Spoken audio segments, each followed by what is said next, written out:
Hi guys, কেমন আছো তোমরা সবাই? আশা করি ভালো আছো, সুস্থ আছো। আমরাও অনেক ভালো আছি। তো আজকের ব্লগটা এখান সন্ধ্যা থেকে শুরু করলাম। এখন দোকানে চলে এসেছিলাম, দোকানে নিয়ে সব কিছু নিয়ে চলে এসেছি। এবার আমি একটা জায়গায় যাব, ফিস্ট হবে আমার বাড়ির কাছে এক জায়গায়, সবাই মিলে নিয়ে সব কিছু গুছিয়ে বাড়ি থেকে গুছিয়ে ঠিয়ে আবার যেখানে হবে সেখানে কাকুর বাড়ির কাছে সেখানে চলে এসেছি। এখন হচ্ছে কাজু বাদাম কিশমিশ সব কিছু ভিজিয়ে দিলাম। আর ওইদিকে ভাই হচ্ছে মাংসটা ধুয়ে নিচ্ছে। মাংসটা ধুয়ে আর আমি তারপরে এই যে পোলাও রান্না করব, তার জন্য চালটা ধুয়ে নিচ্ছি। ধুয়ে ভিজিয়ে কিছুক্ষণ রাখবো। আর ওইদিকে মশলাটা তারপরেও বেটে নিচ্ছি। মশলাটা গুঁড়ো করব, ভেজে নিচ্ছি, ভেজে নিচ্ছি। ওই মশলাটা গুঁড়ো করে নিয়ে তারপরে যে ইয়ে করবো, কাজু কিশমিশগুলো ভাজবো। এই জন্য শুধু ঘি দিয়েই করি, তেল তো দিই না। ঘি বাড়িতে থাকে তাই ঘি দিয়েই করি। কাজু কিশমিশগুলো এখন ভেজে নিচ্ছি ভালো করে। তারপরে আর যা কিছু আছে কাজু কিশমিশটা ভাজবো। তারপরে আর কিছু আছে, ওই যে গাজর বরবটি এগুলো সব কিছু ভাজতে বসিয়ে দিয়েছি। হালকা নুনও দিয়ে দিয়েছি, দিলে ভালো করে ভাজা হয়ে যায়। আর কখনো কখনো একটু ভেজে নিয়ে জলে দিয়ে দিই, আবার কখনো এমনি হালকা ভেজে ভালো করে ভেজে নিই, দিয়ে এমনি ফ্রাইড রাইসে মিশিয়ে দিই। আর এখন আমি ভেজে নিচ্ছি।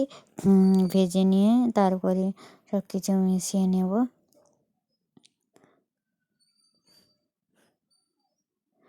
আর ভাজা হয়ে গেলে নামিয়েও নেব। তারপরে গরম জলটা বসাবো, গরম জল বসিয়ে রান্নাটা চড়াবো। 5 মিনিট, মানে এটা ভাজতে একটু টাইম লাগবে। আর হচ্ছে ওই কাকিমার বাড়ির ভিতরের উনুনে রান্নাটা আমি করেছিলাম। আর ওইদিকে বাইরে যেহেতু আরও অন্য কিছু রান্না হচ্ছে, তাই আমি বাইরে এখানে এগুলো রান্না করছিলাম। তারপরে এই যে জল গরম করতে বসিয়ে দিয়েছি। আর ওই মটরশুঁটিগুলো দিতে মনে ছিল না, তাই একটু গরম জলে ফেলে দিয়েছি, ওখানে সিদ্ধ হয়ে যাবে। আর গরম জলটাও ফুটে গেছে, তার তেল নুন সব কিছু এলাচ টেলাচ সব কিছু দিয়ে দিয়েছি ওই জলে দিলে। তারপরে ওইটা দিয়ে দেবো, চালটা দিয়ে দিলাম। এখন চালটা কিছুক্ষণ ফুটবে, ফুটলে নামিয়ে এনে তারপরে ফ্রাইড রাইসটা রান্না করব। আর কাকিমা ওইদিকে রান্না করছে মাংস, চচ্চড়ি আর কিছু কিছু রান্না আছে, সব কিছু রান্না করছেন।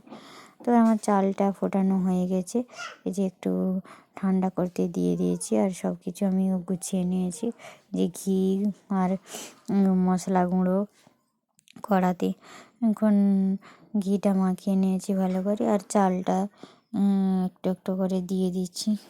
এখন সব কিছু মাখিয়ে নেব। আমাদের বাড়ির কাছে এক বোন ছিল, ও মাখিয়ে দিচ্ছে। মাখিয়ে নিয়ে আমি বলে বলে দিচ্ছি। আর গরম চালটা একটু, মানে ভাতটা যে ফুটিয়ে নেওয়া হয়েছে একটু গরম আছে, তাই ধোঁয়া ধোঁয়া উঠছে।